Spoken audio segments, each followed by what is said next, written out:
क्या आप भी देश और दुनिया की खबरों से रह जाते हैं बेखबर?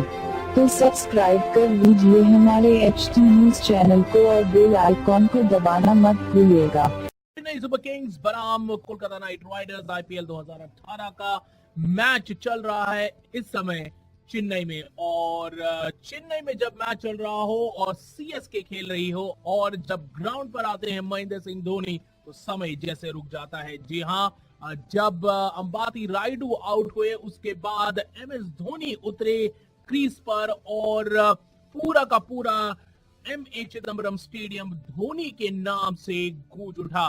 फैंस धोनी धोनी करके चिल्ला रहे थे और अपने लोकल बॉय का वेलकम कर रहे थे। तो इस मैसिव रोर को देखकर आप समझ सकते हैं कि किस तरीके का जुनून है वहां पर लोगों के बीच महेंद्र सिंह धोनी का।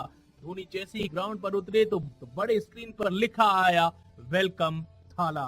तो थाला का वेलकम हुआ एक शानदार तरीके से। 2 साल के बैन के बाद चेन्नई सुपर किंग्स अपने होम ग्राउंड पर खेल रही है और जब महेंद्र सिंह धोनी उतरे बैटिंग करने के लिए तो चेन्नई की क्राउड ने उनका भरपूर तरीके से स्वागत किया।